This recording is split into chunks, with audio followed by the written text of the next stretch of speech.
Cantad alegres a Dios, habitantes de toda la tierra. Servid al Señor. Vamos a continuar con el tema que trajimos hace ya 2 semanitas, que es aparte del diezmo, ¿verdad? Ya hemos hablado en algunas ocasiones, un poco más atrás hablamos acerca de lo que eran estos pastores mentirosos, pastores que quieren de cierta manera vivir a expensas de las congregaciones y bueno, ya hemos visto también bastante que, mm, que es algo que el Señor Jesucristo nos ha mostrado por medio de su palabra, que no es totalmente como lo plantean ellos en algunas ocasiones, ¿no? Tratando de argumentar siempre el hecho de poder vivir a expensas de las congregaciones, vivir a cuestas de la congregación. Hay varios ejemplos que me gustaría que miráramos hoy, como es el ejemplo de Pablo en algún momento, como él dice, que él despojó algunas congregaciones, ¿no? Algunas iglesias despojó de salario. Pero hay que mirar de la manera correcta, hay que interpretar correctamente lo que dice la palabra de Dios, ¿no? Ese es uno de los pasajes claves que ellos tienen para sustentar su doctrina, ¿no? Sustentar la doctrina del diezmo, ¿no? Hoy en día. Como lo hemos dicho ya varios días, en varias enseñanzas, que el diezmo, pues para el día de hoy no es vigente, por lo menos de la forma como se daba en la antigüedad, ¿no? En la forma como estaba establecido en la ley, porque en la ley estaba establecido que tenía que ser el diezmo se representaba en dinero, perdón, no se representaba en dinero, el diezmo se representaba directamente lo que era el fruto de la tierra, el fruto de las cosechas, ¿no? Y aparte de eso también eran los frutos de las primicias, hablando de ganado, hablando de muchas otras cosas, ¿no? Entonces, este tipo de enseñanzas, pues no están correctas, porque pues básicamente muchos de ellos predican que, que los diezmos son vigentes, que los diezmos se tienen que cumplir, pero curiosamente ellos hablan de la ley del Señor Jesucristo, hablan de una manera, incluso en algunas ocasiones he escuchado hablar de la ley de nuestro Señor Jesucristo de una manera muy despectiva y se refieren de una manera mal acerca de la ley del Señor. Dicen que esa ley, que es una ley que fue dada al pueblo de Israel, que eso ya no hay que cumplirlo, que esa ley, que era una ley dada por Moisés, que era la ley de Dios, pero pues que ahora estamos en una nueva ley que es la ley del Señor Jesús, ¿no? Es la ley de Jesús y entonces pues ya no tenemos que cumplir nada de esas cosas, que ya, y incluso algunos se atreven a decir que es gente que predica raíces hebreas y eso quedó en el judaísmo, que ya judaísmo, una cantidad de cosas. Pero eso lo dicen de dientes para afuera, porque de cierta manera cuando van a mirar la parte del diezmo, pues el diezmo sí les interesa, ¿no? Entonces, no, es que el diezmo sí, el diezmo, no, pero espérate un momento, ¿cómo así? Pero es que tú estás diciendo que la ley no hay que cumplirla, porque si cobras los diezmos y los diezmos eran parte de la ley. No, es que la ley, entonces comienzan a argumentar cosas que no están escritas en la palabra de Dios, cosas que definitivamente siempre quieren acomodar su doctrina y acomodar sus principios, ¿no? Sus principios de avaricia, sus principios de codicia, argumentarlos o acomodarlos a la palabra de Dios cuando realmente no tienen ningún sustento bíblico, ¿verdad? Porque dicen, no, es que sí, es que el diezmo como tal, el diezmo ya no es por ley. No, es que el diezmo ya no se da por ley. El diezmo se da porque el diezmo fue antes de la ley. Pues, ¿cómo así? ¿Fue el diezmo fue antes de la ley? Sí, porque es que hay dos pasajes de la Escritura donde nos habla a nosotros acerca de lo que fue el diezmo de Jacob y nos hablan a nosotros sobre el diezmo de Abraham. Entonces estos dos, mire que estos dos, la ley vino 430 años después de Abraham. Y entonces, no, sí ve que Abraham diezmó, pero ya explicamos hace 15 días realmente qué fue lo que diezmó Abraham, ¿verdad? Porque Abraham no diezmó nada físico. Abraham no diezmó nada que tuviese que ver con el anatema del cual él estaba recuperando, que era el botín que él recuperó, ¿no? De estos pueblos de Sodoma y de Gomorra y todo eso. Él sabía que todo lo que había recuperado eso era sacrificado a otros ídolos. Por eso él le dijo, nada de lo tuyo, le dijo al rey, le dijo, nada de lo que es tuyo te voy a tomar. ¿No? Ni el de la correa del calzado, nada de eso voy a tomar de lo que estudio para que no digas que yo enriquecí a Abraham. Entonces, ¿qué fue lo que diezmó Abraham si Abraham no estaba tomando nada de eso? Abraham sabía que eso era anatema. Abraham no le iba a traer eso que era consagrado a otros dioses, se lo iba a traer a nuestro Señor Jesucristo, porque al cual Él le levantó su mano en ese momento, porque Él dijo, he levantado mi mano al Señor. Y cuando Él dice, he levantado mi mano al Señor, significa que Él dio gloria y honra al Señor Jesús. Él honró al Señor Jesucristo. Y no tuvo ninguna codicia, no tuvo avaricia, no fue en ninguna manera codicioso a ese tipo de ganancias deshonestas que en algún momento él podía haber estado ganando con eso. ¿Ve? Porque eso eran pueblos idólatras, eran pueblos que sacrificaban a otros ídolos, como Abraham, siendo Abraham, ¿no? Porque cuando Abraham estaba en Ur de los Caldeos, él sabía que todo eso era anatema. Habían muchos dioses y él salió de su tierra y de su parentela a una tierra en la cual el Señor le iba a mostrar. Y él obedeció única y exclusivamente a nuestro Señor Jesucristo. ¿Ve? Entonces, ¿de qué manera puede uno hacerle entender a una persona que Abraham no diezmó nada físico ahí en ese momento? Abraham no cogió de ese anatema porque, entre otras cosas, el diezmo representa el hecho de lo que yo me gano. Y Abraham no dijo, no, nada de lo que es tuyo voy a tomar. Nada de lo que es tuyo. Entonces, ¿cuál fue el diezmo que dio si no estaba tomando nada de lo que era de los otros reyes, que era sacrificado o era dedicado a otros ídolos? ¿Ve?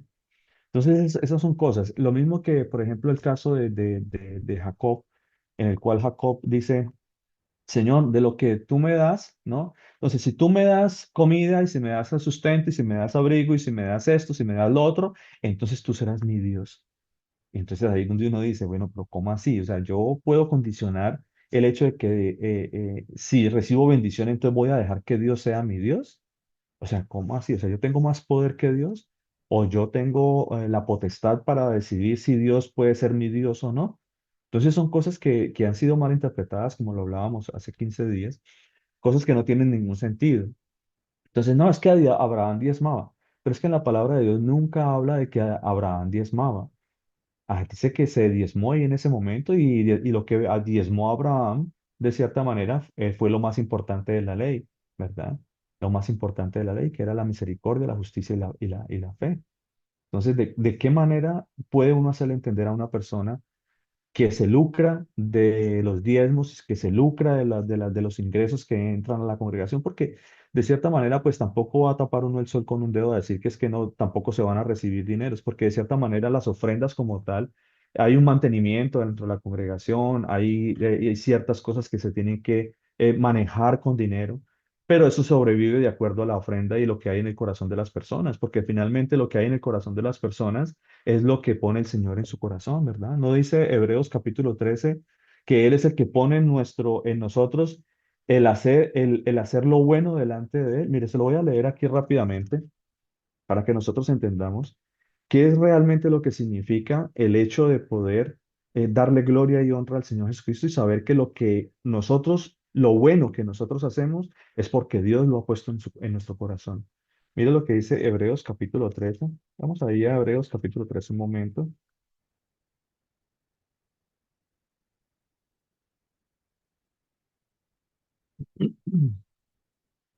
Dice la palabra de Dios así.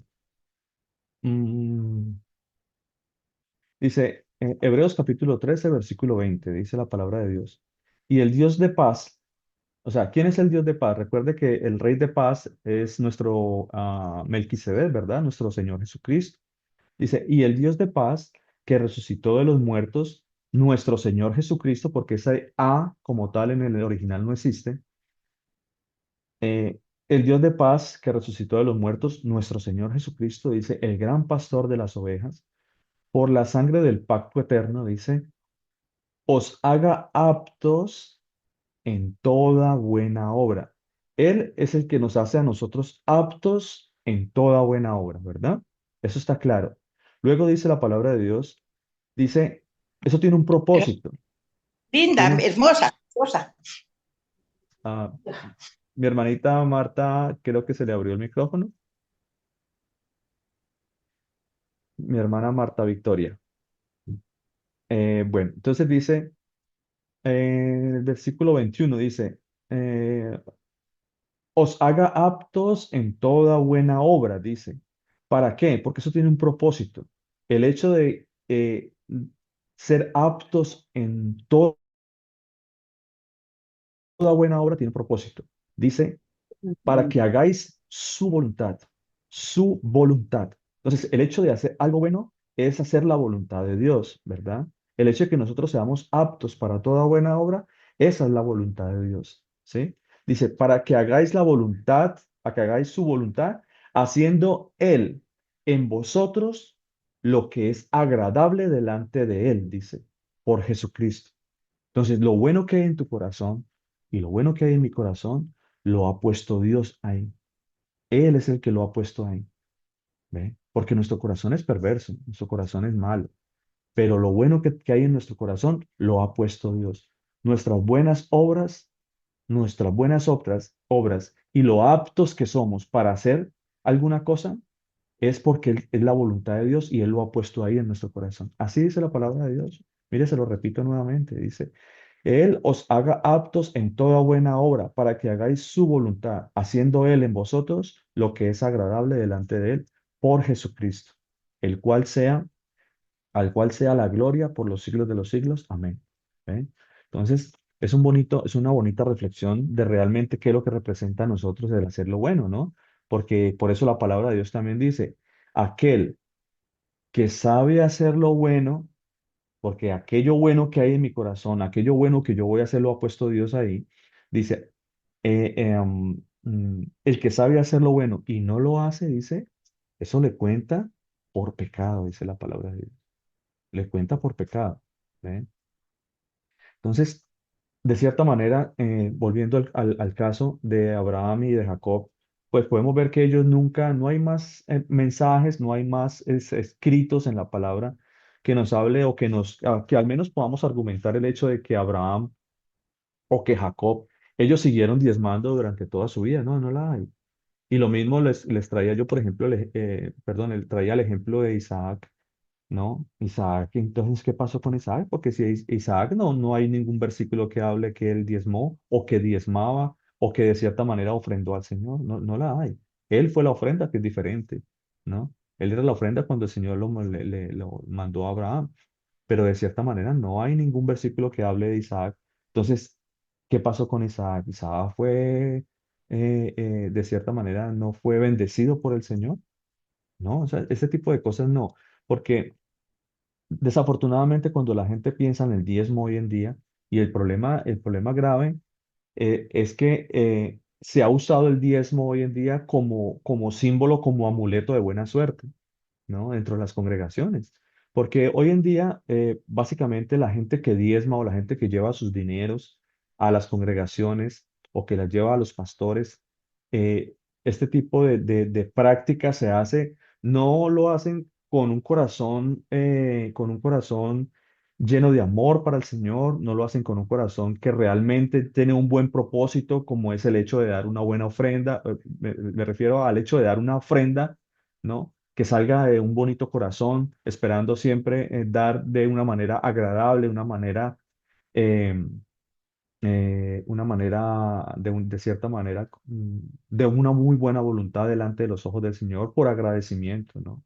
No, no, lo hacen siempre con un fin específico, que es el hecho de ser bendecidos mucho más. Porque esa es la idea que se vende del diezmo, ¿no? La idea que se vende del diezmo hoy en día en las congregaciones es que si tú das el 10%, pues el Señor te va a multiplicar, ¿no? El Señor te va a dar a ti el 100%. Entonces uno dice, bueno, siempre ahí está la avaricia del corazón en las personas, ¿no? Porque, como les dije, no lo dan de una manera honesta al Señor, sino que siempre lo dan esperando recibir a cambio. Y eso es algo que me causó mucha curiosidad cuando estuve investigando un poco sobre el diezmo y qué pasaba con el diezmo en el judaísmo, en lo que es la cultura o lo que es la tradición judía. En el judaísmo, las personas hoy en día, a pesar de que ellos saben que no se da el diezmo, porque ellos saben claramente y no dan diezmo, porque bueno, hay que hablar de cierta manera también de que hay tres clases de diezmos. En la ley se habla de tres clases de diezmo, ¿verdad?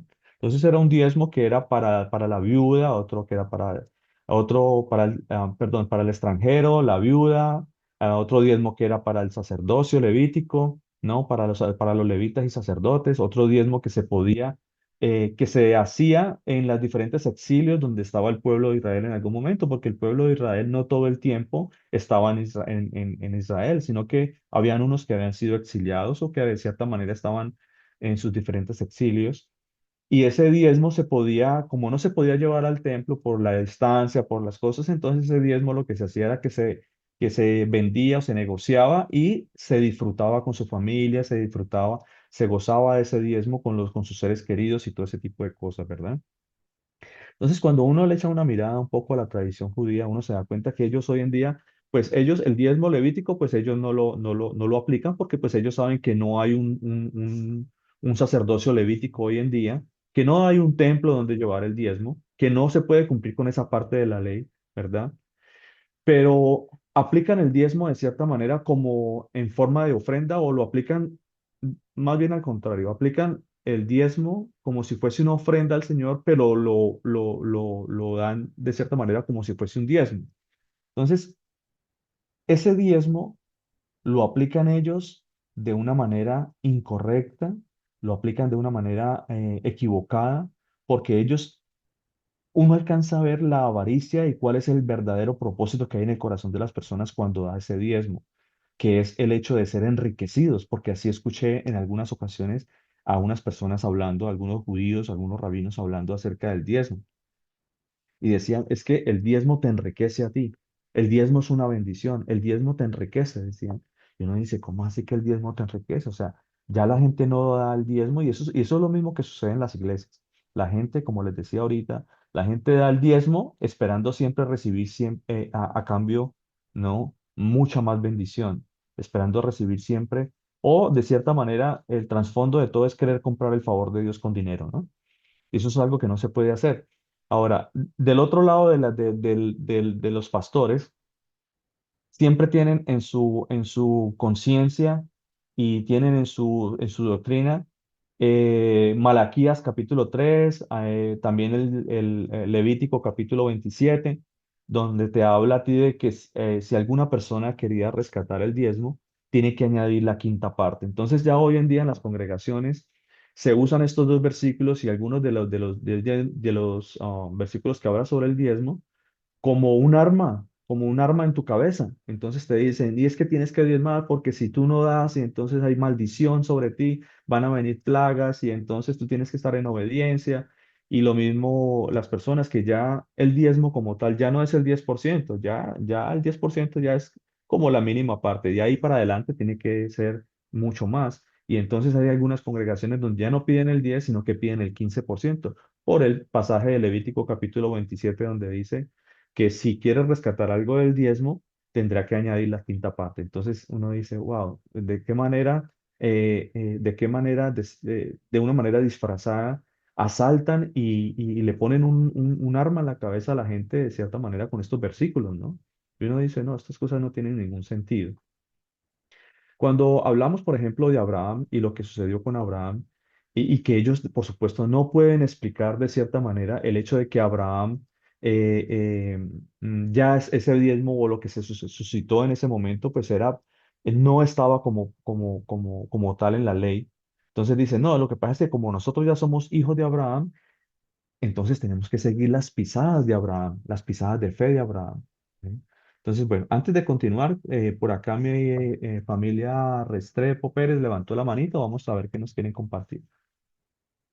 Buenos días, pastor. Buenas tardes allá, bueno, Buenas para tardes. hablar con Álvaro. Ah, mi hermano Lo que, Álvaro, el Señor me lo bendiga. lo que usted decía sobre los diezmos que nos enseñaron que si dábamos el diezmo, nos daban el 100%, eso es una realidad porque yo nunca estuve de acuerdo con el diezmo. Yo nunca, yo no, a mí no me, no, nunca me cuadró el diezmo, pero yo lo daba no porque, a mí me metieron en el cuento también. No porque el Señor me multiplicara, pero yo sí lo daba por miedo, porque a mí me dijeron, es que si usted no diezma, el Señor no le multiplica, y si usted no diezma, me dieron a entender que hasta lo que me daba, Él me lo podía quitar. O sea, yo lo hice con ese miedo. Yo soy honesto en ese aspecto, porque yo nunca, nunca, nunca, nunca estuve de acuerdo con el diezmo. pero a uno le ensucian la cabeza con esas cosas y le meten temor de hombres, ¿no? Entonces uno entra como en pánico y lo hace. Di yo el diezmo, no lo di porque me naciera y sí, que esto es para la obra. Eso es lo que normalmente le dicen, no, es para la obra del Señor y no sé qué cosa. Pero eso sí fue así. Muchas gracias, pero eso nomás quería anotar. Muchísimas gracias, mi hermano Álvaro. Sí, es que definitivamente la experiencia que usted tuvo con este tipo de enseñanzas, ¿no? Es la misma experiencia que hemos tenido algunos de nosotros también, porque en algún momento yo también fui adoctrinado en ese aspecto. En algún momento yo también tuve temor de no dar el diezmo porque sabía que de cierta manera el Señor no me iba a bendecir o que incluso, es que es verdad, lo que dice mi hermano es totalmente cierto. En algún momento yo también tuve ese sentir, que si yo no diezmaba, el Señor me iba a quitar no solamente eso, sino mucho más de lo que el Señor me había dado. Y eso era algo tremendo porque ahí es donde parte también el hecho de que, por ejemplo, en algún momento se acercaron en una enseñanza que el Señor Jesucristo hace, dice, honra a tu padre y a tu madre. Y de cierta manera vinieron unas personas, ¿no? Que le dicen, no, es que si está bien enfermo, no, es que esa es la ofrenda al Señor, esto es corbán, porque yo no puedo, de cierta manera, esto es lo que yo tengo para ofrendar al Señor, y yo veo a mi papá y a mi mamá enfermos, y entonces yo no puedo diezmar, yo no les puedo sacar de la ofrenda, yo no puedo sacar del diezmo, porque eso es lo dedicado a Dios, pero yo tengo a mi papá y a mi mamá enfermo, entonces, ¿qué va a pasar con eso? O sea, si yo no lo doy del diezmo, se me va a ir mucho más, el Señor me va a castigar, pero ¿qué pasa? Porque yo estoy dejando el mandamiento de Dios también donde dice honra a tu padre y a tu madre, y lo único que yo tengo es esto. O sea, son cosas que no tienen sentido. En algún momento yo también me cuestioné mucho eso porque de cierta manera en algún momento yo teniendo mis padres necesidad en algún momento y yo daba y apartaba lo que era el diezmo para la congregación y a veces mis padres con necesidades y estaba como en ese dilema de no saber qué hacer y yo decía, no, pero si yo doy el diezmo el Señor me va a bendecir y con lo que me bendice el Señor entonces yo también lo voy a bendecir a ellos. Pero ellos a veces pasan necesidades también y uno dice, bueno, hasta qué punto todo esto eh, es, es agradable delante de los ojos del Señor, ¿verdad? Son cosas que a veces no tienen sentido, ¿no? No tiene sentido para nada. La palabra de Dios también dice, porque hay un mandamiento de Dios que donde dice que aquel que no provee para los suyos, dice la palabra de Dios, el que no provee para los suyos, dice la palabra de Dios, es peor que un incrédulo. ¿Ve? Entonces, si yo tengo, por ejemplo, cierto aspecto hablando un poquito más acerca de eso, de lo del diezmo, si yo tuviera en ese momento el diezmo y yo no tengo a mis padres enfermos, tengo dificultad o en la casa no hay comida. Y entonces, ¿qué va a pasar con eso? O sea, ¿voy a dejar que mi familia aguante hambre por llevar el diezmo? Entonces, mire cómo todas esas cosas han sido totalmente tergiversadas en las congregaciones hoy en día, ¿verdad?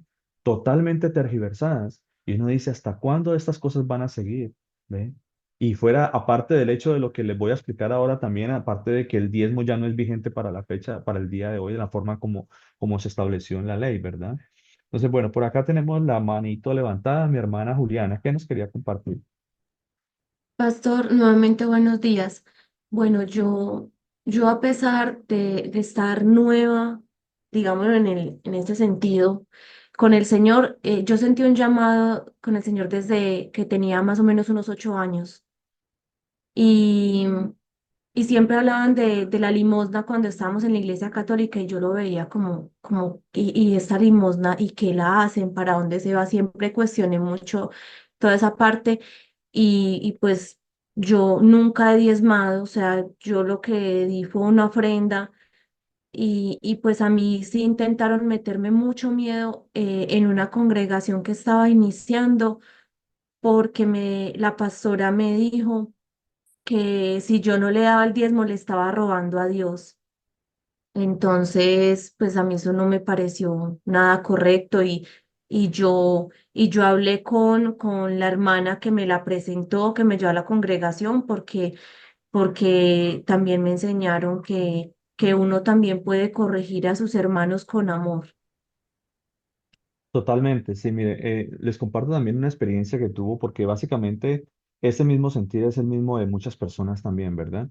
Y eso era lo que hablábamos esta mañana. Casualmente ese mismo tema se vino porque Traíamos también el ejemplo de la Iglesia Católica, ¿verdad? Porque la Iglesia Católica de cierta manera disfrazan el diezmo en limosna, pero ¿cuánta gente no da su limosna o no da sus ofrendas o no dan dan aportes a la Iglesia Católica, ¿verdad? Entonces poníamos el ejemplo del Papa. El Papa como tal, ¿cuántas propiedades tiene el Papa? ¿Cuántas propiedades, cuántos bienes no tiene? Porque no sé si ustedes han sido un poco curiosos con eso y han investigado un poquito acerca de lo que se le da al Papa como ofrenda o de lo que la gente le da de su corazón al Papa, ¿no? Y entonces podemos ver que el Papa tiene un cuarto, tiene un búnker donde tiene todas sus propiedades ahí, tiene todos sus bienes. Y entre eso tiene joyas, tiene piedras preciosas, tiene obras de arte, que cuestan miles de millones de dólares también. Entonces, o sea, todo ese tipo de cosas, ¿por qué no cogen si realmente quieren aplicar la ofrenda como tal y la ayuda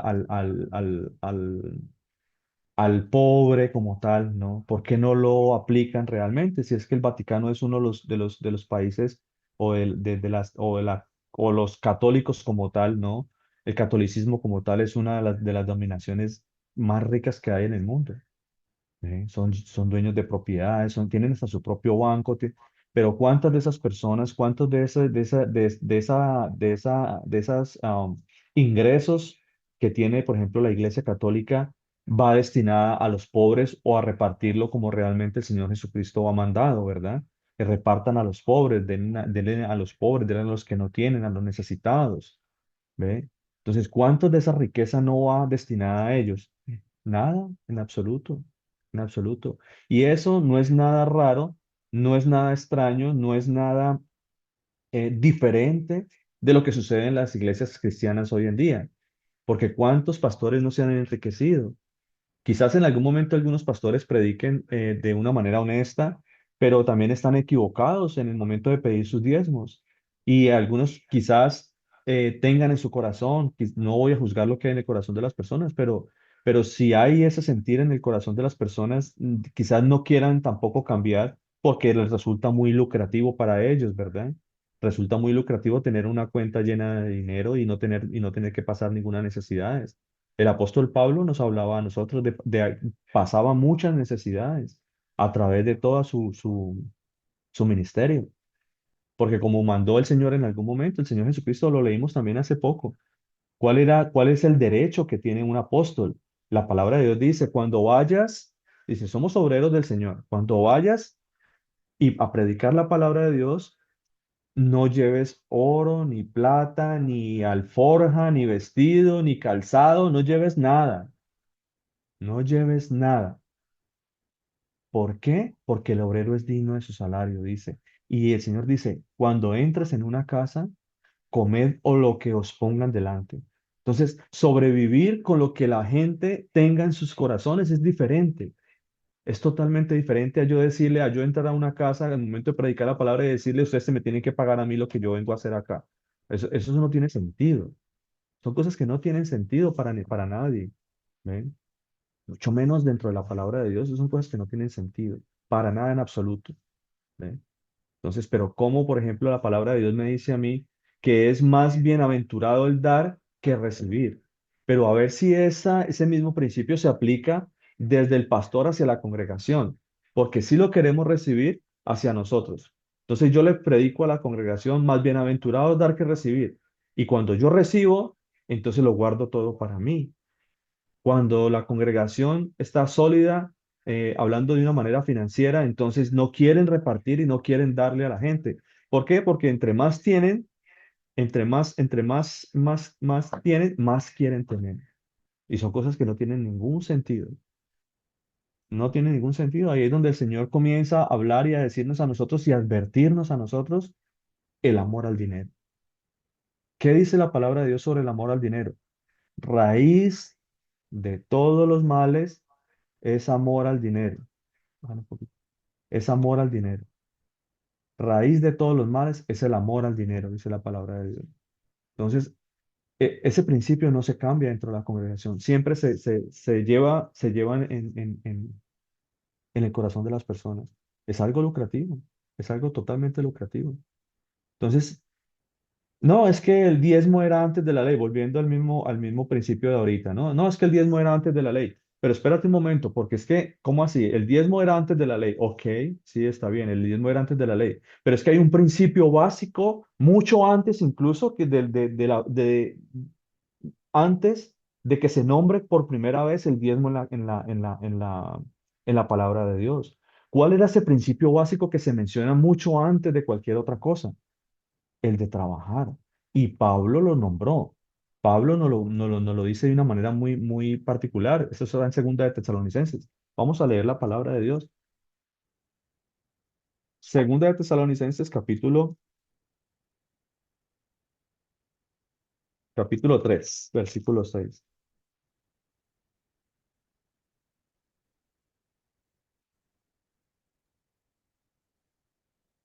Dice la palabra de Dios así.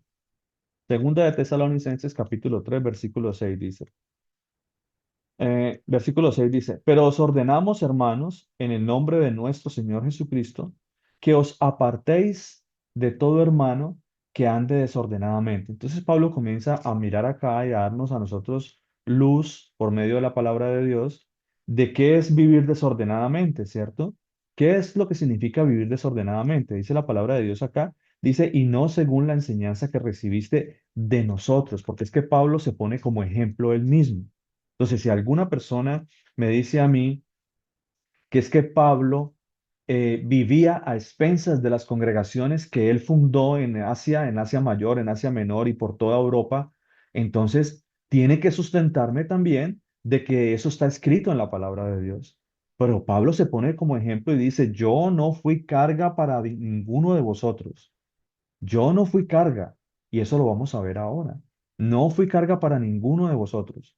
Entonces acá dice, por ejemplo, que anda desordenadamente y no según la enseñanza, dice, que recibiste de nosotros. Porque vosotros mismos, vosotros mismos sabéis de qué manera debéis imitarnos. Dice, pues nosotros no anduvimos desordenadamente entre vosotros, ni comimos, ¿qué dice la palabra de Dios acá? Ni comimos de balde el pan de nadie, dice Pablo. Pablo no fue carga para nadie. Pablo a nadie le comió de balde el pan, dice acá. Dice, no comimos de balde el pan de nadie, sino que trabajamos con afán y fatiga día y noche, dice, para no ser gravoso a ninguno de vosotros. ¿Ve? Para no ser gravoso a ninguno de vosotros. Dice la palabra de Dios en el versículo 9, dice, no porque no tuviésemos derecho, porque, a ver, era lo que hablábamos ahora. ¿Cuántas personas que están en necesidad tienen derecho de ser bendecidos por otros hermanos? ¿Ve? Debemos ser bendecir a nuestros hermanos, o sea, cuando hay una necesidad entre los hermanos, pues debemos estar ahí pendientes de esa situación. Pero el apóstol Pablo hace referencia a que él no fue gravoso a pesar de las necesidades que él tenía también, ¿ve? Y que a pesar de que él tenía necesidades, él también tenía derecho también a comer de las ofrendas o a comer de las cosas que en algún momento se le daban de corazón, no por exigencia. No por exigencia, porque en la palabra de Dios está escrito que las ofrendas que Pablo recibió nunca fueron exigencia propia de él, nunca, nunca fueron exigencia de él, sino fueron de corazón, ¿verdad? Como dice la palabra de Dios, hacer todo de corazón como para el Señor, porque de él sabes que recibir es la recompensa, ¿no? Entonces dice, no porque tuvimos necesidad, de hecho, no porque no tuviésemos derecho, sino por darnos nosotros mismos, dice, dice, un ejemplo para que nos imitaseis, dice. Porque también cuando estábamos con vosotros ordenábamos esto, si alguno no quiere trabajar, tampoco coma. Entonces, a ver si estos pastores que predican hoy en día esta enseñanza pueden sustentar estos pasajes de la escritura también con eso. A ver si estas personas tienen argumentos de explicar estos pasajes de la escritura que hablan de una manera muy clara que hay que comer, perdón, que hay que trabajar. ¿Ven? Hay que trabajar, dice. El que no quiera trabajar, dice, tampoco coma, porque oímos que algunos de entre vosotros andan desordenadamente, no trabajando en nada, sino entremetiéndose en lo ajeno. A los tales mandamos y exhortamos por nuestro Señor Jesucristo que trabajando sosegadamente coman su propio pan, dice la palabra de Dios. Coman su propio pan. Y vosotros, hermanos, no os canséis de hacer el bien, dice la palabra. ¿Ve? No os canséis de hacer el bien, porque eso es lo que sucede en algunas ocasiones, ¿no? Entonces, ahora tenemos de cierta manera una enseñanza maravillosa de parte de nuestro Señor, que nos invita a nosotros al hecho de que ahora hay un compromiso mayor para nosotros, porque nosotros de cierta manera tenemos que hacer caso a lo que dice el corazón, perdón, a lo que dice el Señor Jesucristo en su palabra, ¿no? A lo que dice el Señor Jesucristo en su palabra.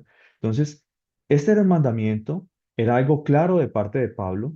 Pablo nunca se salió de la ley. ¿Por qué? Porque hay un principio mucho más atrás, mucho más grande, mucho mayor que el hecho de lo que estaba escrito en la ley acerca del diezmo. La palabra de Dios, ¿cuál es ese principio básico del que Pablo nos está hablando de que es de trabajar? Entonces, si vamos a hablar de diezmos como si fuese aparte de la ley, pues tenemos que aplicar también esta parte, este principio de trabajar, que está mucho antes todavía que el hecho de que cualquier ejemplo que se haya presentado acerca del diezmo. Mire lo que dice la palabra de Dios en Génesis capítulo 3. Génesis, vamos a Génesis, mis hermanos, Génesis capítulo 3.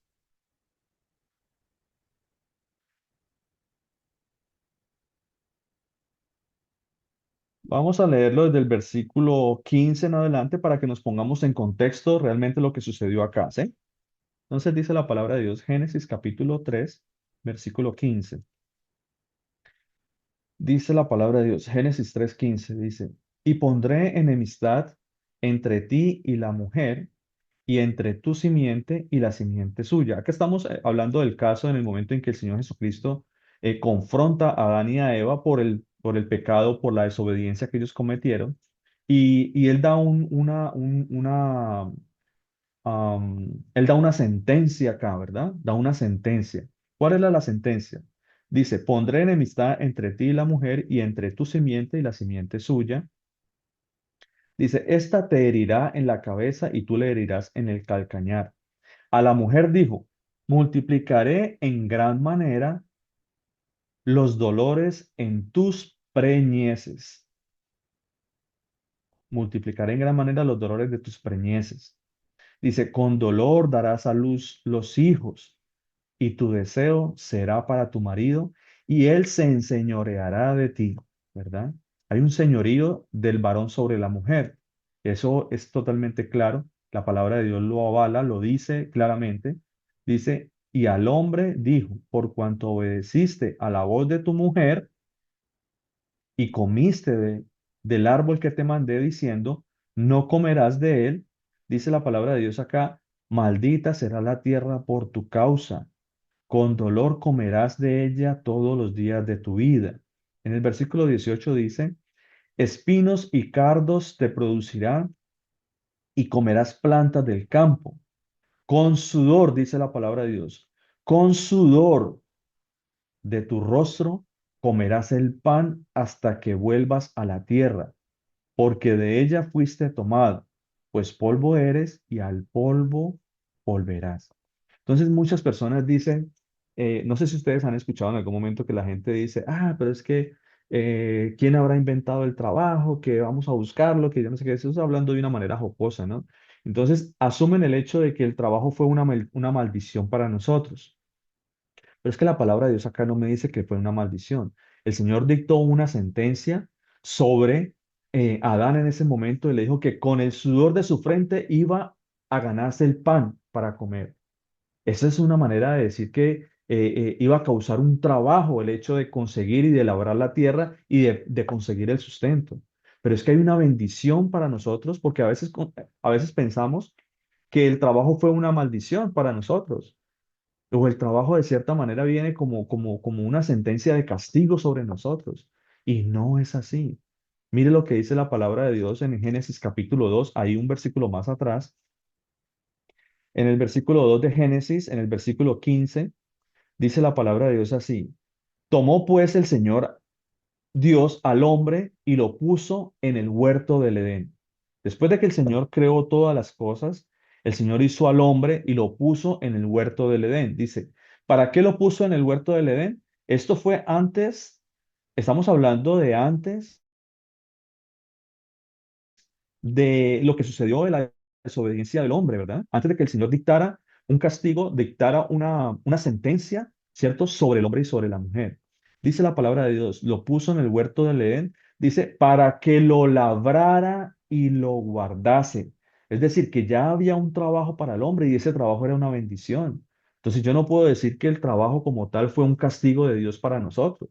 El trabajo ya estaba antes de la desobediencia del hombre. ¿Ven? El trabajo estaba mucho antes de la desobediencia del hombre y aquí lo muestra el Señor, cómo había tanta bendición para nosotros el hecho de poder labrar la tierra y poder traer sustento de la tierra, de cierta manera un sustento de trabajo. ¿Ven? Aquí lo dice claramente, lo puso en el huerto de Edén para que lo labrara. O sea, ya había un trabajo del hombre antes de que el hombre cometiera cualquier eh, desobediencia en contra del Señor. Entonces, de lo que estaba hablando Pablo en algún momento era este principio básico para nosotros también, el hecho de poder traer sustento a nuestra casa, el hecho de poder sustentarnos nosotros mismos a base del trabajo. Pero es que el trabajo nunca fue un castigo. El trabajo es una bendición para nosotros. ¿Ve? Entonces, algunos pastores usan osan decir, incluso hablar y hacer una distinción entre el trabajo del hombre y el trabajo ministerial. Entonces dicen, no, es que esos pastores que tienen trabajos seculares, y entonces se atreven a decir que el trabajo del hombre, hacer una como una diferenciación entre un trabajo digno y un trabajo que es dedicado a la obra de Dios, ¿verdad? Como si lo que se presentara en este momento no fuera bendición para todos nosotros, ¿verdad? Entonces, como lo dice y lo he dicho y lo he manifestado en algunas ocasiones, el trabajo ministerial no debería ser una carga, no debería ser un trabajo como tal para nosotros, no debería de tomarse como si fuese un castigo para nosotros, por el contrario, eso es una bendición maravillosa que nosotros no alcanzamos a imaginar la gran bendición que es el hecho de poder predicar la palabra de Dios, de traer un mensaje que el Señor te use para llevar bendición a otras personas, para que las personas entiendan, para que entiendan correctamente y sean adoctrinados en la sana doctrina de nuestro Señor Jesucristo. Es algo maravilloso. Trae gran recompensa, trae gran recompensa al Señor Jesucristo con esto. ¿Ve? Entonces, eso es algo tremendo de entender. Es algo que definitivamente no tiene sentido lo que predican en algunas ocasiones, ¿verdad? Entonces, ¿en qué momento todo esto se distorsiona? ¿En qué momento todo esto pierde su rumbo? ¿En qué momento se pierde de la gran enseñanza que es el hecho de poder entender estas cosas? ¿Por qué? Porque de cierta manera lo que hacen estas personas es no escudriñar, en algunas ocasiones no conviene escudriñar la palabra, ¿no? No conviene escudriñar la palabra y saber en qué momento eso ya dejó de cumplirse. El diezmo como tal ya no se cumple, ¿no? Ya no se cumple, ya no tenemos un sacerdocio levítico, ya no tenemos un templo, ¿no? Porque ya tenemos un nuevo sacerdote. ¿Cuál es ese nuevo sacerdote? Nuestro Señor Jesucristo, ¿verdad? Él es nuestro Señor, Él es nuestro sumo sacerdote hoy en día, ¿ve? Y lo ha sido siempre, porque Él se le presentó a Abraham, ¿verdad? Entonces, de cierta manera, nosotros aún tenemos que seguir dando nuestras primicias al Señor Jesucristo. Entonces, no se cumple de la manera como estaba escrito anteriormente en la ley, que se llevaba el grano de lo que recogía el fruto y de todo eso, pero ahora tenemos un compromiso mayor, que es el dar fruto de lo que el Señor nos da a nosotros. Es el fruto, por eso el Señor habla de unos frutos del Espíritu, ¿no? Paciencia, gozo, benevolencia, amor. Entonces habla de unos frutos maravillosos que nosotros debemos poner en práctica y dárselos a nuestro Señor Jesucristo como ofrenda, ¿no? Como ofrenda de lo que el Señor ha hecho con nosotros. El Señor me estaba a mí sacando de la ignorancia, ¿verdad? El Señor me está dando a mí palabra maravillosa, que es palabra para vida, que es palabra para para librarme a mí de la ira de Él. Entonces, lo que el Señor Jesucristo está poniendo bueno en mí, yo de ese fruto yo tengo que darle también a Él. ¿Ve? Entonces, vamos a ver en qué momento cambia totalmente esta parte de la ley, ¿no? La parte de la ley del sacerdocio, ¿no? En la forma como se venía practicando esto. Vamos a Hebreos capítulo 7, mis hermanos. Vamos a Hebreos capítulo 7.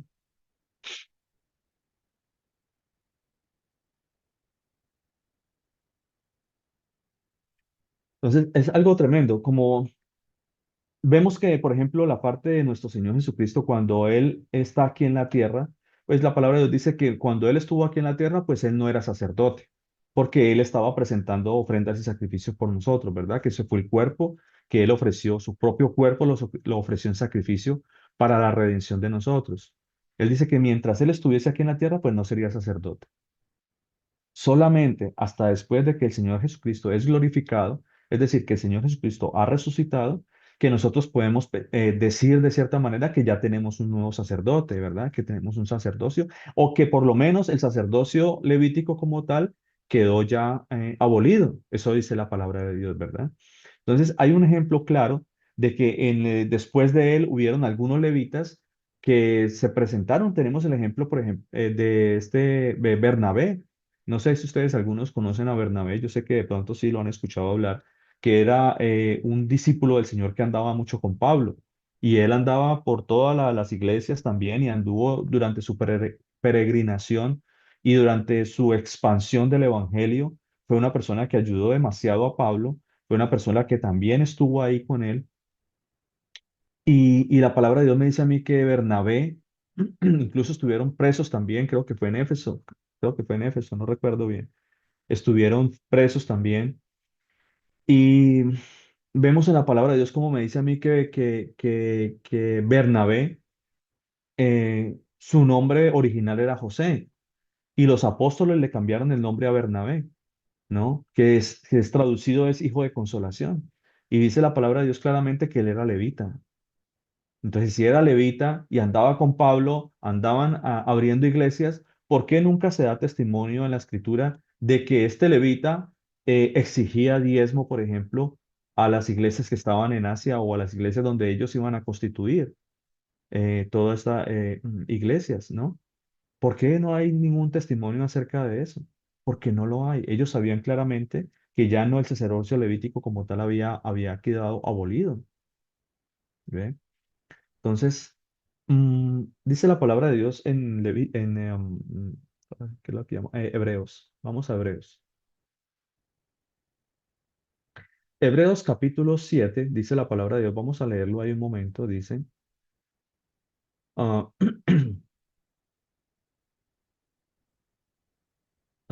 dice la palabra de Dios, Hebreos capítulo 7. Vamos a leerlo. Dice, porque este Melquisedec, en el versículo 1 dice, este Melquisedec, rey de Salem, sacerdote del Dios Altísimo, dice que salió a recibir a Abraham, que volvía de la derrota de los reyes y lo bendijo, a quien asimismo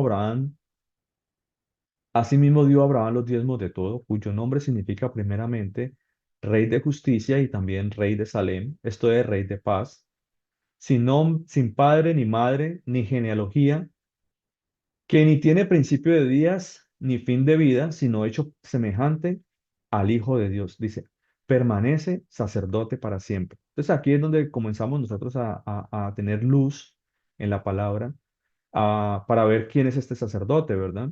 Y hay algo que me gustaría anotar, y es el hecho de que una hermana esta mañana me hizo caer en cuenta también, en el hecho de que este es uno de los pasajes que podríamos nosotros tener como argumento para derribar ese concepto que tienen las iglesias hoy en día de que María era la madre de Dios, ¿verdad? Porque aquí mismo podemos ver que el Señor Jesús, que es el rey de Salem, el Melquisedec, dice la palabra que es el rey de paz, dice en el versículo 3 sin padre, sin madre, sin genealogía, dice la palabra de Dios. Entonces, este pasaje nomás, este solo pasaje, me derriba completamente esa doctrina de María, de que María es la madre de Dios, ¿ve? Entonces, como tal, no tiene ningún sustento. Entonces, en el versículo 4 dice, considerad pues cuán grande era este, a quien aún Abraham, el patriarca, dio diezmos del botín, dice. Ciertamente, aquí en el versículo 5 dice, ciertamente los que de entre los hijos de Leví reciben el sacerdocio, tienen el mandamiento de tomar del pueblo los diezmos según la ley, dice. Es decir, de sus hermanos, aunque estos también hayan salido de los lomos de Abraham. Entonces, para que nosotros entendamos, vamos entendiendo un poquito, estaba la tribu de Leví, pero no toda la tribu de Leví eran sacerdotes, ¿sí? Pero sí todos los sacerdotes eran de la tribu de Leví. ¿Me hago entender? ¿Por qué? Porque a veces tenemos como el pensamiento de que cuando hablamos de Leví, estamos automáticamente hablando de todos los sacerdotes, ¿cierto? Que como que toda la tribu de Leví eran sacerdotes y no, no es así. Porque habían unas especificaciones, ¿cierto? Dice, de los hijos, entre los hijos de Leví, no dice todos los hijos de Leví, dice, entre los hijos de Leví reciben el sacerdocio, tienen el mandamiento de tomar los diezmos del pueblo según la ley. Entonces, para poder ser sacerdote necesitaban tener unos parámetros, ¿no? Habían unas exigencias de parte del Señor, habían unos requisitos que tenían que llenar, ¿no? Uno de esos requisitos era, por ejemplo, que tenía que ser mayor de 30 años, que tenía que ser no menor de 50, para ser sumo sacerdote tenía que ser directamente hijo o de la línea de Aarón, y así por el estilo otras cosas, ¿verdad? Entonces, aquí nos deja claramente ver cuál es el mandamiento dado a los sacerdotes, ¿cierto? Porque los sacerdotes dice que tienen el mandamiento de tomar del pueblo los diezmos según la ley, ¿cierto? Entonces, ahí más adelante dice, pero cuya genealogía no es contada entre ellos, tomó Abraham los diezmos y bendijo al que tenía las promesas. Y sin discusión alguna, el menor es bendecido por el mayor. Entonces, aquí en el versículo 8 dice, y aquí ciertamente reciben los diezmos hombres mortales. Entonces, para que nosotros vamos entendiendo de que la forma en cómo se establecieron los diezmos, ¿no? Era que tenían que tomarlo entre los hijos del pueblo de Dios, ¿cierto? Del pueblo de Israel, y eran hombres mortales, ¿cierto? Dice, pero allí uno del quien se da testimonio vive de que vive, dice. Y por decirlo así, en Abraham pagó el diezmo también Leví, que recibe los diezmos, dice, porque aún estaba en los lomos de su padre cuando Melquisedec le salió el encuentro. Entonces, en el versículo 11, que era donde quiero llegar, dice, si pues la perfección fuera por el sacerdocio levítico, ¿cierto?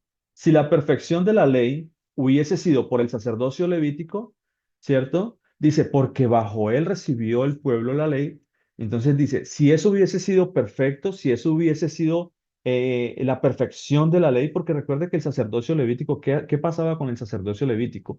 Ellos eran encargados de ofrecer sacrificio, ofrecer, valga la redundancia, ofrendas también para el perdón de pecados, pero eso ciertamente no quitaba el perdón, perdón, no quitaba el pecado del pueblo. Era de cierta manera retardando la ira de Dios a causa del pecado de nosotros. Entonces, por eso se presentaban ofrendas y sacrificios. Y dice la palabra de Dios que cuando esa ofrenda y ese sacrificio se daba de una manera como Él lo había establecido, dice que eso llegaba como en olor fragante al Señor y luego se aparecía la gloria de Dios. En vez de aparecerse la ira de Dios sobre el pueblo, se aparecía la gloria de Dios y traía paz al pueblo, ¿verdad? Pero es que la palabra de Dios no dice que pagó diezmo. Jamás dice que pagó diezmo. El Señor Jesucristo está establecido claramente que era un impuesto. Por eso el Señor le dice en algún momento cuando fueron, le dice, ¿de quién es la cara de la moneda? ¿Debemos dar impuestos a César? Bueno, traigan una moneda. ¿De quién es la moneda? ¿De quién es la cara de la moneda? No, es que es de César. Ok, entonces dale a César lo que es de César y a Dios lo que es de Dios. ¿Ve? En ningún momento se da testimonio de eso. Ahora, también si vamos a ese punto, por ejemplo, ¿no? Si vamos a tal punto, entonces tendríamos también que asumir o traer de mucha relevancia el hecho de que el Señor Jesucristo, dice la palabra de Dios, que era carpintero. Dice, ¿no es este el hijo del carpintero? ¿No es este perdón, Jesús el carpintero? ¿No es este, no están entre sus hermanas, no están entre nosotros sus hermanas que dicen? ¿Ve? Entonces, ¿de qué momento la gente se pierde de toda esta, eh, ¿cómo se dice? ¿En qué momento se pierde mm, toda esta enseñanza, ¿verdad? ¿En qué momento se pierde todo eso? Pues definitivamente no tiene ningún sentido. En, En Marcos capítulo 6:3 es que es Marcos capítulo 6:3 donde dice Jesús el carpintero. ¿No es este Jesús el carpintero? Y uno dice, bueno, Jesús también trabajaba, ¿verdad? Porque a pesar de ser Dios, a pesar de ser Jesús, pues nunca vivió a expensas tampoco de la gente. Dice la palabra de Dios que Jesús también trabajaba. ¿Ve? Entonces son cosas que no tienen sentido. Si el mismo Señor Jesucristo trabajaba y tenía una profesión, ¿no? Entonces, ¿cómo podemos buscar la excusa de decir, no, es que yo no trabajo porque yo estoy dedicado a la obra de Dios? Pues no, eso no tiene sentido. Muchas Eh, gracias, pastor, ¿oye? Muchas no, pues gracias, no, tranquila, mi porque hermano. sí es bueno a veces, pues no sabía si ellos lo decían o no lo decían, pero a veces sacan como uno, como versículos o partes pues de la palabra y pues uno, gracias al Señor, puede sustentar y hablar por lo menos ahorita lo que gracias al Señor Jesús pone en su boca, que dice el Señor, siendo Dios y dueño de todo, pues le ayudaba a la persona que él mismo había predestinado que naciera en esa familia, ¿no? Claro, uno de los Entonces, pasajes, perdón, sí, sí, tranquilo, sígame, tranquilo. que uno de las pasajes que son muy usados también es el de Primera de Corintios capítulo 9 donde dice que el que vive del evangelio, que coma del evangelio, ¿no? Dice la palabra de Dios, creo que es así que dice. El versículo 1 Corintios 9:13 dice, se lo voy a leer así rápidamente, dice, ¿no sabes que los que trabajan en las cosas sagradas comen del templo y que los que viven los que sirven al altar, del altar participan? Dice, así también ordenó al Señor a los que anuncian el evangelio, dice, que vivan del evangelio. Pero eso es algo que está mal traducido, ¿saben? Porque la palabra de Dios nunca me dice a mí que los que anuncian el evangelio, que vivan del evangelio. Dice, los que anuncian el evangelio vive. El que anuncia el evangelio vive. El evangelio vive. Es decir, se lo voy a poner de esa manera para que lo entendamos.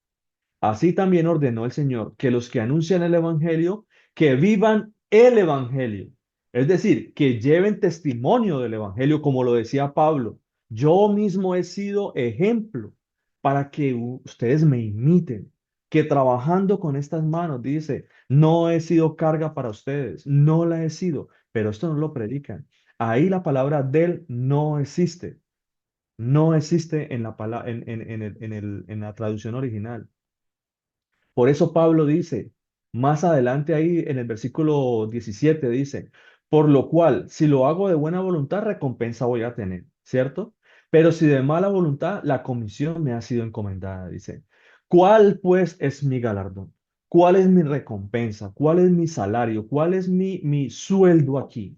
Dice, que predicando el evangelio, presente gratuitamente el evangelio de Cristo, para no abusar de mi derecho en el evangelio. ¿Ve? ¿Cuál es mi galardón? ¿Cuál sería entonces el galardón que podríamos recibir nosotros? Debemos presentar gratuitamente el Evangelio de Dios. Pero eso se salta en ese pedazo, ¿no? Entonces, sí traigo a la congregación o enseño que así también ordenó el Señor a los que anuncian el Evangelio que vivan el Evangelio. No, no dice eso. No dice eso. Pero cuando dice que debo presentar gratuitamente el Evangelio, esa parte me la salto, ¿no? Entonces, aquí dice, por ejemplo, por lo cual, siendo libre de todos, me he hecho siervo. Aquí es donde uno comienza a tener un poco más de discernimiento con respecto a lo que dice la palabra de Dios, que los que anuncian el Evangelio vive. O el que anuncia el Evangelio vive. O el que anuncia el Evangelio da testimonio de cierta manera, ¿no? Ahí más abajo dice la palabra de Dios, ahí en el versículo 23 dice, y esto hago por causa del evangelio. Dice, para hacerme, ¿qué dice ahí? Para hacerme copartícipe de él, copartícipe. Es decir, para llevar testimonio, para ser ejemplo del evangelio, no para estar robándole a la gente, sino para ser ejemplo de la palabra de Dios, a ser ejemplo de lo que representa presentar gratuitamente el evangelio, de pasar angustia, necesidades, problemas, todo eso, y poder ser fortalecidos en fe para llevar una palabra de fe a ustedes. Eso es lo que está diciendo Pablo acá, ser partícipes de él, del evangelio, ¿vale? Entonces, mi hermana Juliana nos levantó la manito por acá. Pastor, mire que yo estoy entendiendo que esa palabra vive, nosotros la utilizamos socialmente como, ¿y usted de qué vive? Ah, no, de mi trabajo, soy arquitecto, soy ingeniero, soy vendedor. Entonces la llevamos al entendimiento de la palabra de nuestro Señor Jesucristo como si fuera algo material. Y se nos olvida que nosotros estamos luchando es por nuestra vida eterna. De eso es lo que vivimos, o sea, del Evangelio vivimos, claro. Estoy entendiendo que, que vivimos es porque no vamos a morir en nuestro espíritu. No sé si de pronto lo estoy entendiendo bien, pastor. Totalmente, mi hermana, totalmente. El evangelio vive. Hay que vivir el evangelio. Hay que dar testimonio del evangelio. Si la palabra de Dios me dice a mí, ¿qué me dice a mí el evangelio? El evangelio de Dios predica las buenas nuevas, ¿cierto? ¿Cuál es la base del nuevo o la base del evangelio? El arrepentimiento. Entonces, si el evangelio me dice a mí, arrepiéntete, yo tengo que arrepentirlo, tengo que vivir el arrepentimiento en mi vida. ¿Ve? Yo tengo que vivir el evangelio como lo dice la palabra de Dios. Si el Evangelio me dice, enseña a tus hijos correctamente para no ser piedra de tropiezo, para que tus hijos no se desvíen, para que tus hijos no se vayan a... Yo tengo que vivir eso con mis hijos. ¿Ve? Si la palabra de Dios me dice a mí, sustenta a tu familia, yo tengo que sustentar a mi familia. Es vivir el Evangelio, llevar ese arrepentimiento en mi vida. Arrepentimiento, pero no arrepentimiento de obras muertas, sino arrepentimiento de obras que me lleven a mí fruto de agradecimiento a Dios, que lleven esa primicia a Dios, porque tenemos un nuevo sacerdote que está recibiendo mis ofrendas y mis diezmos, que es nuestro Melquisedec que está en los cielos. Mi primicia de lo que Él me da del Evangelio, yo se lo tengo que dar a Él. La primicia del Espíritu, la primicia de ser, de obedecer la palabra de Dios, de cada día, de cada día proveerme más, ¿no? De la palabra de Dios para que mi espíritu sea renovado, ¿no? Para que mi espíritu para que se haga se haga, ¿cómo se dice? Para que se haga, mm, en fin, el Espíritu Santo en nosotros, ¿verdad? Para que se haga válido correctamente la santidad de Dios en mi vida, ¿verdad? Porque a eso fui llamado. Yo tengo que ir cada día dejando todo lo que me aparta a mí del Señor. Por eso el Señor me dice a mí, sed santos porque yo soy santo.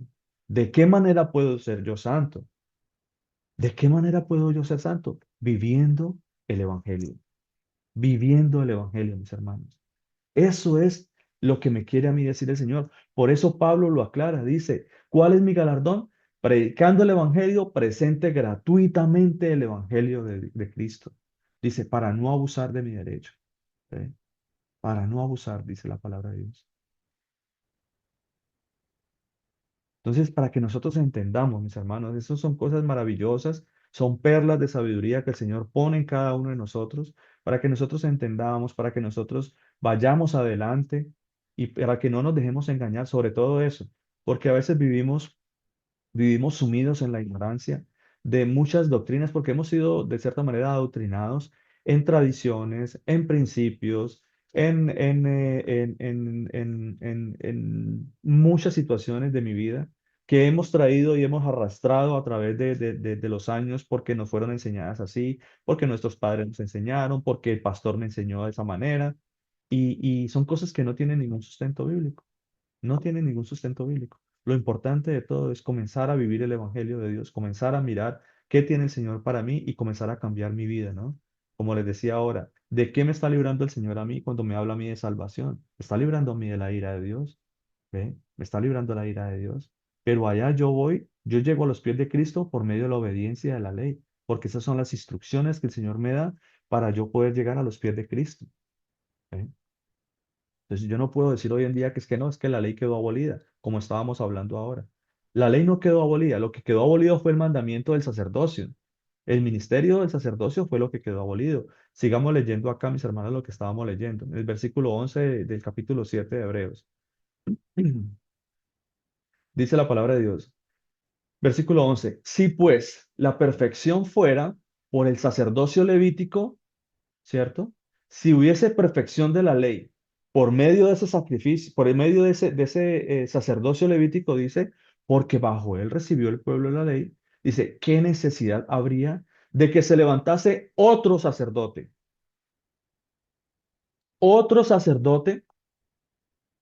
según el orden de Melquisedec, y que no fuese llamado según el orden de Aarón? Entonces ya tenemos un nuevo sacerdote. Este sacerdote que tenemos, mis hermanos, no viene de la línea de Aarón, no viene de la línea de los levitas. Entonces vamos a ver quién es este nuevo sacerdote. Dice, porque cambiado el sacerdocio, entonces aquí es donde nosotros comenzamos a entender un poco más. Porque lo que cambió no fue la ley no quedó abolida, lo que cambió fue el sacerdocio, que es una cosa totalmente diferente. Era esa parte de la ley que faltaba para hacer perfecta la ley, para hacer perfecta la ley.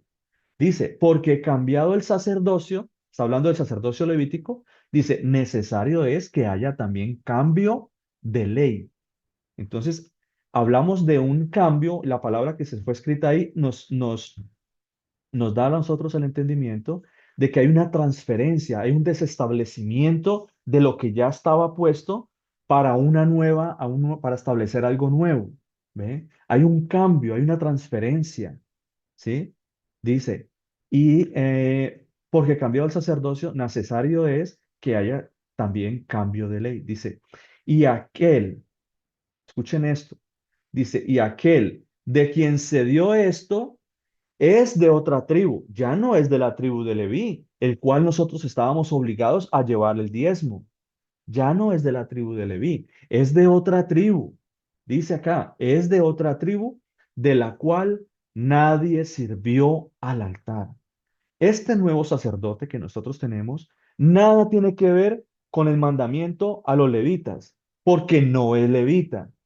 Dice la palabra de Dios acá, porque manifiesto es, versículo 14, es que nuestro Señor vino de la tribu de Judá. Entonces, el nuevo mandamiento, el nuevo sacerdocio que tenemos no viene de la tribu de Leví, viene de la tribu de Judá. Y dice la palabra de Dios que de la tribu de Judá, de la cual nada habló Moisés tocante al sacerdocio. Entonces, lo que se hacía en algún momento por medio de los sacerdocios, del sacerdocio levítico, quedó abolido, quedó atrás. Ahora tenemos un nuevo sacerdote, de lo cual nada habla tocante al sacerdocio levítico. Este nuevo sacerdote viene de la tribu de Judá, no viene de la tribu de Leví. Aquí lo dice claramente, ¿ve? Y aquel de quien se dice esto es de otra tribu, de la cual nadie sirvió al altar, dice. Porque manifiesto es que nuestro Señor vino de la tribu de Judá, de la cual nada habló Moisés tocante al sacerdocio. Entonces, cuando alguien le diga a usted que usted tiene que llevar sus diezmos, pues dígale usted, pero es que hoy en día nosotros tenemos un nuevo sacerdote y este nuevo sacerdote no tiene nada que ver con la tribu de Leví. Y los diezmos se le pagaban, era la tribu de Leví, no a la tribu de Judá, porque la tribu de Judá antes tenía que dar diezmo. Entonces, si nosotros tenemos un sacerdocio nuevo, tendríamos nosotros que estar dando, digamos, en el caso de nosotros como predicadores, que lo he manifestado también en algunas ocasiones, que nosotros no somos sacerdotes. Nosotros tenemos un ministerio totalmente diferente, que es el de pastorear, el de apacentar la grey del Señor, de llevar alimento y sustento, alimento a las personas, alimento de la palabra de Dios, de estar pendiente de la grey, de las ovejas, del rebaño del Señor. Nosotros somos pastores, no somos sacerdotes, que la palabra de Dios lo dice claramente. ¿Eh? Dice, en el versículo 15, dice, y esto es aún más manifiesto, dice, si a semejanza de Melquisedec se levanta un sacerdote distinto, dice, no conforme a la ley del mandamiento acerca de la descendencia, sino según el poder de una vida indestructible, pues se da testimonio de él. tú eres sacerdote para siempre, según el orden de Melquisedec, dice. Queda pues abrogado el mandamiento anterior. Dice, ¿por qué quedó abolido el mandamiento anterior? ¿Por qué quedó abrogado? ¿Por qué quedó en el pasado? Dice, a causa de su debilidad e ineficacia. Dice, pues nada perfeccionó la ley, porque recuerden lo que les he dicho. El sacerdocio levítico y todo su ministerio, todo lo que se hacía, era una sombra y figura del que había de venir. Era, de cierta manera, algo simbólico que se hacía, porque la palabra de Dios también me dice a mí que hay un solo mediador. En el tiempo del sacerdocio, para que lo tengamos un poquito más de conocimiento sobre esto, había algo simbólico que el sumo sacerdote hacía, que era el de ser mediador entre Dios y los hombres, entre el pueblo de Dios y Dios en ese momento, porque él era el encargado de presentar ofrendas y sacrificios para retardar o para, de cierta manera, para que no viniera la ira de Dios sobre el pueblo en ese momento y fuésemos, de cierta manera, borrados, ¿no? De cierta manera, recuerden lo que sucedió en algún momento cuando en Éxodo capítulo 32, cuando el pueblo dice que la palabra de Dios, que Moisés se fue a hablar con el Señor, ¿no? Al monte Oreb, y entonces el Señor le dijo, ¿no has visto lo que está haciendo este pueblo allá abajo? ¿No has visto lo que está haciendo? Y dice Moisés que cuando él bajó, estaban allá en plena fiesta, habían hecho un becerro de oro, estaban adorando todas estas cosas, y dice la palabra de Dios que el Señor iba a raer sobre la tierra a todos los que estaban ahí, iba a acabar con todos. Pero dice la palabra de Dios que Moisés intervino, dice, Señor, acuérdate de tu pacto, Señor, acuérdate. Dice la palabra de Dios que Dios se arrepintió, pero no fue que se arrepintió, porque también hemos explicado en algunas ocasiones que el Señor no se arrepintió, el Señor se sintió, se dolió, tuvo pesar en su corazón de ver toda la maldad y de todo lo que iba a hacer el Señor en ese momento. Dice que él se acordó de su pacto y trajo paz al pueblo por medio de Moisés en ese momento. Entonces, de cierta manera, lo que se hacía o que lo que hacían los sacerdotes era aplacar la ira de Dios por medio de los sacrificios y lo que se hacía en algún momento, pero eso era algo simbólico, era algo totalmente simbólico. Mire, yo eh, quiero leerles Zacarías capítulo 3. Es más, si alguien de pronto me puede colaborar ahí rápidamente con ese versículo. Zacarías capítulo 3, si alguien me lo puede leer desde el versículo 6 hasta el versículo 10, por favor. Zacarías capítulo 3, versículo 6 al 10.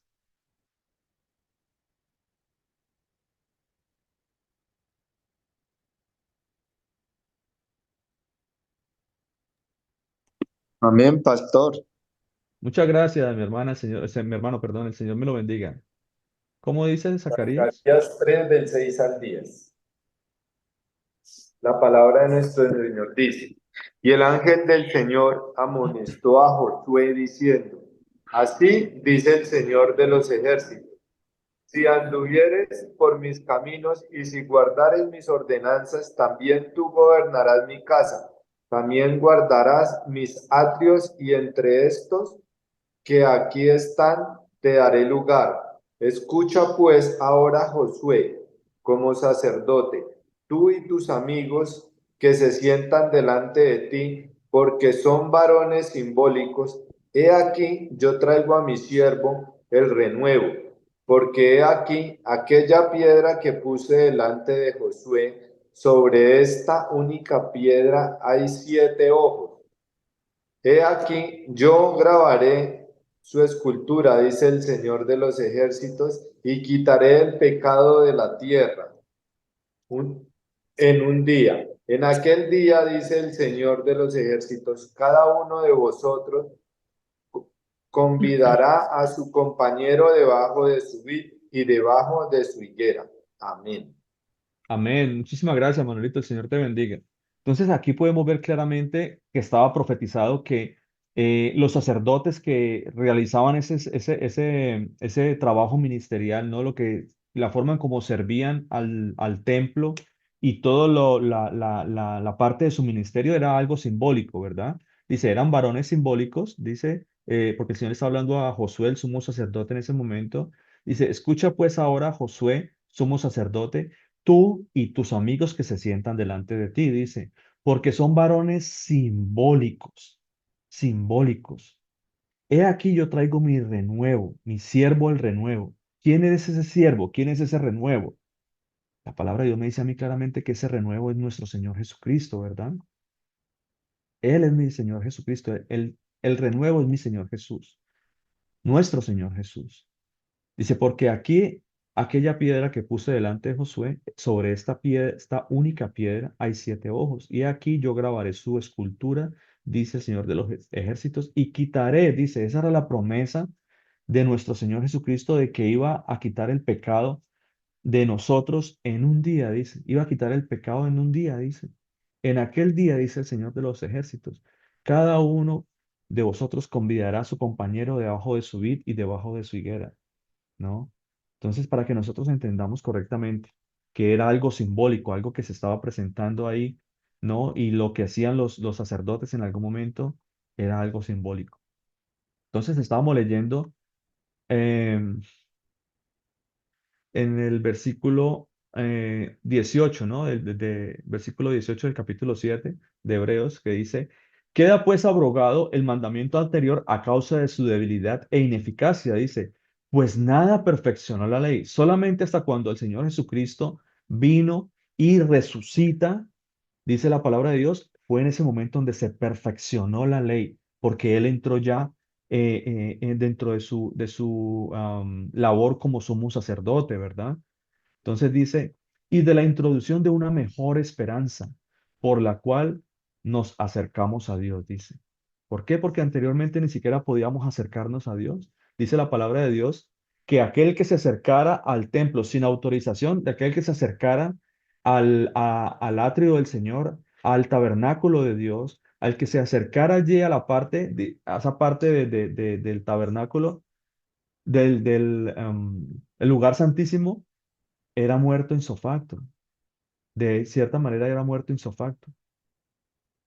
Entonces dice la palabra de Dios acá, por la introducción de una mejor esperanza por la cual nos acercamos a Dios, porque ya ahora tenemos entrada directa al reino de nuestro Señor Jesucristo, ¿verdad? Entonces dice, a la presencia de Dios. Dice en el versículo 20, y esto no fue hecho sin juramento, porque los otros ciertamente sin juramento fueron hechos sacerdotes, pero este con el juramento del que dijo, eh, juró el Señor y no se arrepentirá. Tú eres sacerdote para siempre, según el orden de Melquisedec. ¿Ve? Entonces dice, por tanto Jesús es hecho fiador de un mejor pacto. Este nuevo sacerdote que tenemos es fiador, es la garantía de un mejor pacto, mis hermanos, sentado sobre mejores promesas. Dice, versículo 23, y los otros llegaron a ser muchos debido a que por la muerte no podían continuar, ¿no? Mas este, por cuanto permanece para siempre, tiene un sacerdocio inmutable, dice, por lo cual también puede salvar perpetuamente a los que por él se acercan a Dios, viviendo siempre para interceder por ellos, porque es la única manera en que nosotros pudiésemos tener un interceptor, un mediador. Dice la palabra de Dios que el Señor Jesucristo es nuestro mediador. Hay un solo mediador entre Dios y los hombres, es Jesucristo, ¿verdad? Él es nuestro mediador. Aquí lo dice claramente, viviendo siempre para interceder por ellos, es decir, para interceder por nosotros. Porque tal sumo sacerdote nos convenía santo, inocente, sin mancha, apartado de los pecadores y más hecho sublime que los cielos, dice, que no tiene necesidad cada día, como aquellos sumos sacerdotes, de ofrecer primero sacrificios por sus propios pecados y luego por los del pueblo, porque esto lo hizo una sola vez, dice, lo hizo una vez para siempre, ofreciéndose a sí mismo, ¿eh? Ofreciéndose a sí mismo, porque él es el que ofrenda, a ver, ¿cómo les explico esto? El cuerpo de él era la ofrenda, ¿verdad? Pero recuerde que en el tiempo anterior, cuando se presentaban esta sombra y figura de lo que había de venir del Señor Jesucristo, la ofrenda se presentaba a Dios, ¿verdad que sí? Por eso él dice, él se ofreció a sí mismo. Entonces, las ofrendas y los holocaustos que se presentaban a Dios era para perdón de pecados, o de cierta manera para que el Señor tuviese eso como una ofrenda agradable para no ser consumidos a causa de nuestras transgresiones, ¿verdad? Por eso el Señor dice, Él se ofreció a sí mismo, ¿ve? Se ofreció a sí mismo, se ofreció a Él, a Dios, ¿no? Entonces, haciéndonos una clara referencia de que Él mismo es Dios. Dice acá también, ¿dónde quedamos? Ofreciéndose a sí mismo, versículo 28. Dice, porque la ley constituye a sumos sacerdotes débiles hombres, pero la palabra del juramento posterior a la ley, ¿no? La palabra del juramento posterior a la ley, al Hijo hecho perfecto para siempre. ¿Ven? Entonces, ahí más adelante, en el versículo, en el capítulo 8, dice que él es el mediador de un nuevo pacto, de un mejor pacto, de un pacto renovado, porque el pacto siempre ha existido, ¿cierto? Pero Él vino y cumplió, perfeccionó la ley para que nosotros pudiésemos tener mejores garantías de salvación, porque los sacrificios y las ofrendas que se presentaban en algún momento no podían hacer perfectos a los transgresores de la ley, a los hijos de Él, a la gente del pueblo. Entonces, Él viene y hace se da en sacrificio para que la ley sea perfecta, ¿verdad? Ahí en el versículo 3 del capítulo 8 dice, porque todo somos sacerdote está constituido para presentar ofrendas y sacrificios, por lo cual es necesario que también éste tenga algo que ofrecer. Así que si estuviese sobre la tierra, dice, ni siquiera sería sacerdote, habiendo aún sacerdotes que presentan las ofrendas según la ley. Entonces, mientras él estuvo aquí en la tierra, mis hermanos, mientras él estuvo, se manifestó su presencia en la tierra, aún estaba en vigencia el sacerdocio levítico, porque habían aún sacrificios, habían aún sacerdotes que presentaban ofrendas según la ley. Pero cuando él ya fue glorificado, ya cambió la ley, automáticamente cambia la ley, ¿sí? Entonces dice la palabra de Dios, los cuales sirven a lo que es figura y sombra de las cosas celestiales, como se le advirtió a Moisés, dice, cuando iba a erigir el tabernáculo. Mira, haz todas las cosas conforme al modelo que se te ha mostrado en el monte, dice. Pero ahora tanto mejor ministerio es el suyo. O sea, ahora tenemos un mejor ministerio. Ahora tenemos al sumo sacerdote, al real sumo sacerdote, que presenta ofrendas por mi pecado y son las ofrendas que sí me van a hacer a mi salvo. Entonces dice, por tanto ahora mejor ministerio es el suyo, cuanto es mediador de un mejor pacto establecido sobre mejores promesas. Porque si aquel primero hubiese sido sin defecto, ciertamente no se hubiera procurado para lugar para el segundo. Entonces, la dificultad que tienen algunas personas con respecto a la ley y a la gracia y que hablan acerca de la ley y que dicen, no, es que la ley es un viejo pacto, es un pacto por allá viejo, que eso no tiene que cumplirse, no está hablando acerca de la ley, está hablando específicamente del mandamiento y de la parte sacrificial, del nuevo sacerdote que tenemos, porque ahora tenemos un nuevo sacerdote. ¿Ve? Entonces, cierta manera sí quedó abolida, pero la parte del sacrificio, la parte del sacerdocio levítico como tal, ¿ve? No la parte de la ley. Eso es algo que quiero que quede totalmente claro para nosotros, porque la gente habla de un pacto antiguo, y habla de un nuevo pacto, pero ese nuevo pacto no es un nuevo pacto, es un pacto renovado en el Señor Jesucristo, porque ahí fue donde se perfeccionó, donde se dio cumplimiento a la ley, donde se dio la total perfección de la ley cuando Él vino y asume después de haber hecho ofrendas y sacrificios por nosotros, asume como sumo sacerdote. Amén. Entonces, bueno, mis hermanos, por el momento, pues dejemos ahí, dejemos acá por el momento. Espero que haya sido de gran bendición este mensaje. Eh, Quizás en algún momento podamos seguir tocando un poco más este tema. Bueno, vamos a ver, para la gloria y la honra de mi Señor Jesucristo, que de pronto el Señor nos pueda mostrar en algún momento en qué momento podemos sustentar un poco más. Tenemos más escritura, hay pasajes donde hablan muy específicamente de otras cosas, pero bueno, ya lo dejaremos si el Señor nos da la oportunidad, ya por lo menos ahora tenemos un poco más de sustento, tenemos un poco más de sustento con respecto a la palabra de Dios para que no nos dejemos engañar con respecto a lo que representa la ley del diezmo. Amén.